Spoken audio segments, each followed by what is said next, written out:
大家都说人是铁，饭是钢，一顿不吃饿得慌，所以没错，又到了吃米饭的日子。今天这家店有够神秘，没有指示牌，连个门面都没有。好黑啊！我也是在杂志上面看到的它，一家东京新晋的怀石料理。今天依旧不用点菜，又是被安排好的一天。他们家的特色菜就是米饭，一开始会有5种米给你选择，我们也是第一次来，那就选这个最贵的吧，幻之米，非常的装。那我们开始吧。不愧是新晋怀石，前菜都非常的精致，像运动系法餐。第一个菜，冬瓜海胆海鳗，冬瓜已经煮得特别的软烂，感觉80岁的爷爷拿掉假牙都可以吃。冬瓜好吃，海鳗吃起来还有点鲜甜，不过它整体的味道都很清淡，清新装逼的味道。这个是番茄芥末纯菜，该怎么形容这个味道呢？它像是有股奶味的鼻涕，但是又有一点淡淡的果酸味，不过也不难吃，就是越吃越饿。它的前菜好多啊，这个像东北的冻肉居然是甜的，里面还有个很大块的无花果果肉，吃起来冰冰的，有点像果冻。这一整盘的味道就是特别的夏天，爽口开胃。这一小坨是豌豆饭团，就是比较有嚼头的糯米饭，有点粘嘴。好饿，今天不是来干饭的吗？最后一碟的红薯也是甜的，总之吃出了五谷杂粮的感觉，都很清凉。接下来是刺身拼盘，第一口煎鱼，不出意外的很腥，好腥，好喜欢。不过它这个咸腥味是特别的下饭。第二口金枪鱼，我的最爱，他家的鱼肉还是挺鲜的，像果冻一样的金枪鱼。最后是鲷鱼，2片一块吃，豪华双层双倍肥嫩。我们的饭呢，仍然是前菜，真正的茶碗蒸蛋，它这个蒸蛋一进嘴就是浓浓的玉米味，好好吃哦，淡淡的玉米甜味，可能还配上那些黄油或者芝士，主要就是他们家的菜太斯文了。接下来又是我们的活到150环节，满脸情愿的吃下了一碗蔬菜，我可真行。终于千呼万唤使出来一锅米饭，小心翼翼的揭开碗盖，惊不惊喜？他只给了你一口米饭，可能是怕你噎着吧，一旦接受了这种装逼的设定，不行，根本接受不了。表演一个空手吃白饭，他家这个最贵的米吃起来它有一种夹生的感觉，不过也有可能是它密度比较高，口感相对较硬，但它就是有股嘎吱嘎吱的咀嚼感。杯子里配的是鱼汤，趁米饭不注意一口喝了。这个金灿灿的非常像中国菜，它其实是萝卜丝，非常像国内的金丝饼。接下来服务员把锅端上来了，然后给我们每人盛一碗，然后周围那些满满当当的小碟子就是配菜，里面的烤鱼有一股浓浓的青椒味，这个是真的巨下饭。但是吃2口这个米饭之后，你会发现它有一股淡淡的酒香，然后它的烤鱼又自带油水，配上这个颗粒分明的米饭，这一口非常的绝。我本来想自己添饭的，结果非得大酱来。接着是厚蛋烧，它这个米饭慢慢的吃起来又像是小时候去外婆家那个土灶蒸的米饭，淡淡的烟火气。自己在这分析了这么多，会不会人家就直接用电饭煲煮了？再配上一点小银鱼，还有肉末，就吃起来特别的早餐。但是这么优秀的米饭怎么能少得了寿喜烧？他们家还真的有蛋液卷着和牛，再配上一口米饭，和牛的油脂，蛋液的滑嫩，它永远都是我长胖的理由。开启了刨饭模式，寿喜锅果然能激发出米饭最大的香气。以前好像还没有这么认真的吃过米饭，今天算是一个新认识，好吃。阿基推荐指数8分。烧鸟听着很装逼，但在日本就是撸串儿。不过有一些富人啊，他们觉得撸串儿这个动作非常不优雅，我也不知道他们每天在想什么。于是有了这家店，今天直接吃出了烧鸟的真谛。不愧是头里 CK 的监制，人家这么多年都排日本第一，果然还是有点东西的。又到吃烧鸟的日子，他家在惠比寿和东京众多米其林餐厅挤在了一起，但他其实根本就不需要米其林的认可，我自己说了算。一进店你就会发现，越好的烧鸟店座位会离大酱越近。主要是为了那个，这个箱子是干嘛的呀？1味大酱，5个学徒，配置很日本。开始吧。小菜是一盘寿司，海苔包着鸡胸肉，紫苏叶寿司酱，上面刷了一丢梅子酱，一股淡淡的酸甜果味。第二个菜是炸春卷，里面的馅儿是鸡肉的内脏磨成泥做的，口感像土豆泥，但是内脏的味道非常浓郁，像是在很高级的烤肉店才会吃到的东西。这个菜的设计有点像喜之郎果冻，就是蔬菜版的东北肉冻，凸显的就是一个高级的感觉。这个鸡汤馄饨其实很重要，高情商，大酱在追求极致软烂的口感，低情商，它是炖了多久呀？有一点像四川的鸡汤抄手，但是超级浓郁的鸡汤打底。你们回去一定要尝一下鸡汤里面加蒜头。今天的第一盘肉是滴着肉汁的烤鸡腿肉，果然没有芊芊，它滴的那个油水非常像广州那边隔水蒸鸡蒸出来那个鸡汤，鸡皮上的炭香也很明显。上一次吃到这种炭的味道还是在Torisaki，就日本第一的烧鸟店，能活到150。它上面那个酱是芝士跟蛋黄搅在一起的，它有点像咸蛋黄炒到冒泡泡的那个时候的口感，味道还有一点美乃滋。接下来居然是一盘鸭肉，哇，突然想起了成都的温鸭子。第一次在烧鸟店看到了鸭肉，它是用和牛的烹饪方式，低温烹饪的和鸭，这个粉嫩的鸭肉像是5分熟的西冷，鸭皮很厚，一口下去，鸭肉纤维里的油水会直接爆出来，再来一块烤的甜葱根，好的店的葱就是会很甜。下一个菜是小饼加上炭烤鸡肉丸，上面是一个鹌鹑蛋蛋黄，好可爱，它里面软嫩的部分还带了一点脆骨，非常像我豆腐嘴刀子心。把烧鸟的那个木签取掉之后，会实现更高级的一种口感。然后是海苔配烤年糕，虽然是糯叽叽的口感，但是居然一点都不粘牙，是大海的味道啊！这个菜是烤鸡皮，刚进嘴像是猪油渣，嚼到后面像是脂肪口香糖。鸡皮是一个唯一一个能够做到又软又脆的东西了吧？哇，这个菜很厉害，它这个造型真的很像菌霸，虽然剔除了骨头，但是保留了软骨，吃起来像猪耳一样方便。下面还搭配了萝卜泥解腻，它这段烤的非常的自然。然后是烤鸡屁股，第一次看到鸡屁股有这么好的待遇，因为它的脂肪真的很多，咬下去真实的在爆油，可能这个就是鸡油味的 QQ 糖吧，好 Q 好油。这个是他家最具特色的菜，很多客人来都会直接点3份，像是开了花的鸡腿，先油炸了一遍再烤，最后撒上孜然跟辣椒粉，里面的鸡肉还很鲜，这一盘鸡泥太美了，吃一口就会爆炸。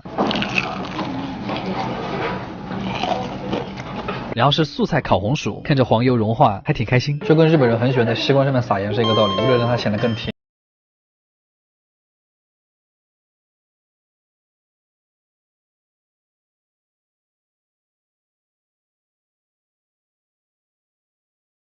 最后的甜品是一碗刨冰，在日本还挺少见的。吃完之后我发现这样的烧鸟店真的很适合开在国内，虽然不是传统的串串，也不是特别高档的食材，但是每一盘的设计都很用心，非常的出片。阿基推荐指数9分，嘎样，真牛啊！我居然被西班牙人教吃中华料理了。西班牙菜到底是什么味道啊？没有人会知道。我们今天去的这家就是西班牙中华餐厅，这什么组合啊？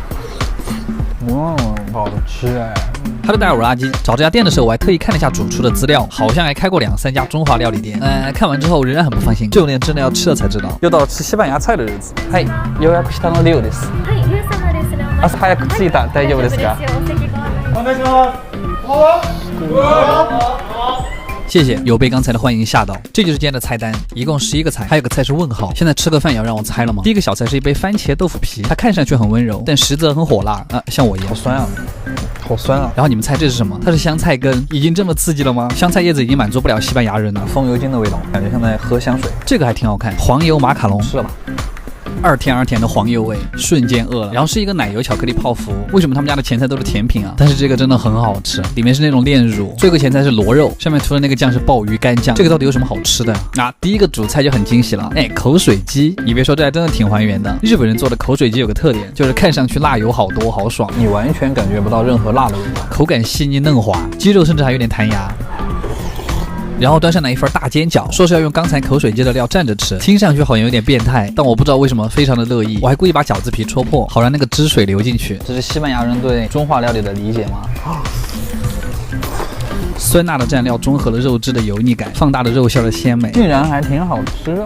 我为什么现在才吃到这个？有点回想起之前，每次我晚上饿了，就会叫我妈给我煮那种白菜水饺，然后蘸醋吃，特别怀念那个味道。然后服务员直接端了3个金宝箱上了，咚咚咚，这样可惜的。我其实严重怀疑，它是不是3个宝箱都是扇贝，炸好之后就是这个样子。它下面那个黄色的酱汁，就和松鼠鱼鳞的那个酱汁一样，吧唧一口，浓稠的酸甜酱和松软的贝柱，趁我不注意的时候就融合在了一起。你们看，中式的酱料加上西式的扇贝做法，结合的还是挺好的。说回下一个菜，它是用萝卜泥和蟹肉炸成的方块，咬开它的一瞬间，你就能感觉到热气在你的嘴巴里面喷涌。接着是一块黑胡椒烤猪肉，这个就很性感了，烤猪肉就应该配黑胡椒嘛。接着又是一个芝士咖喱球，外面的芝士微微泛甜，里面的咖喱肉末又是咸的，多么清奇的搭配。吃完这个之后，直接端了一口锅上来，这看样子就很西班牙了。我觉得重点其实是这块鱼肉，它还原出了鸡肉的那种韧劲，听了很像鸡肉哎。下面的汤底是那种很浓的番茄虾头味，就是很重的海鲜味，小鱿鱼哎。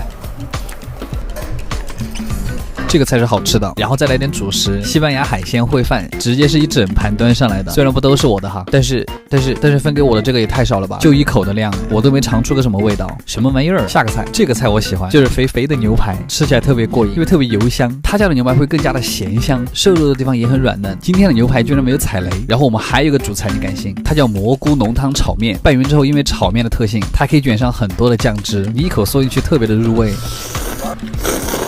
哇，那个蘑菇味特别重。然后吃了这个之后，我们还有5道甜品。今天最大的感受就是西班牙人是真的很能吃啊！阿基推荐指数8.5分，卡维尔酱面，这应该是我最有可能给外地游客推荐的成都美食。我们从外地专门赶过来吃，外地人我们是。今天我们去的这家店它特别的特别，它最早起源于17世纪末，200多年的历史，演变了很多次。但是我们今天去的这家店的版本，是我在外面生活一直念念不忘的一家店。有3个成都人都告诉我这家店牛丝口炸酱面好吃惨了，真的没有人可以复刻它，也没有任何广告，就是吃。他家其实非常的便宜，你把这个菜单全部点一遍，也不到200块，但是没有人会全点一遍啊。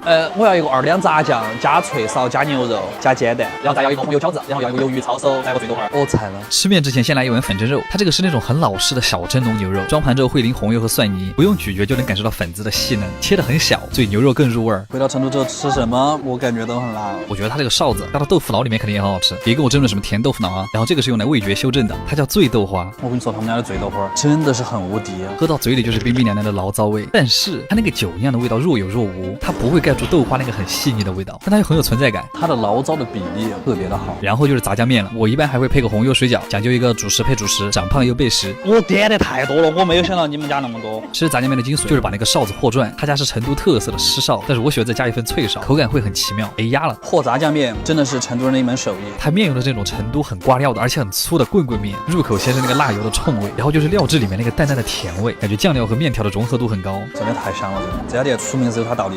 这个面条嚼起来贼扎实，一筷子可以挂很多料，吃起来就是油润但不油腻，油会让那个面条变得更滑，更好进入你的喉咙。我感觉我肚皮上的油现在在跟着流。一口面一口水饺，它看上去是不是很像中水饺？但它这个皮儿其实比中水饺更劲道，每一个都是前一天晚上娘娘现包的，肉馅压得特别实。你看着它红油很多哈，但实际上它是甜口的那种。吃了炸酱面可以吃这个放松，可能只是我吧。炸酱面里的煎蛋裹上一层红油，大户人家的体验。但是如果你觉得实在是太辣了，他家还有个鸡汤抄手，而且是鱿鱼炖鸡。我们家每年大年30的时候就吃这个汤，但是从来没有想过在里面炖抄手，这个比龙抄手不知道好吃到哪儿去。一定要尝尝它的鸡汤，真的太浓了，一点点黑胡椒，再带上一点海鲜的味道，光是这个汤就很鲜。所以如果你怕辣，就炸酱面配抄手；不怕辣就配红油水饺。其实，在成都这种很有烟火气的社区小店还有很多，面也好吃，那个也好吃，都是街坊邻居口口相传的好店。很多人都说成都人对浪漫过敏，但是这些街边小店不就是浪漫本身吗？阿杰推荐指数9.5分，卡玩意儿。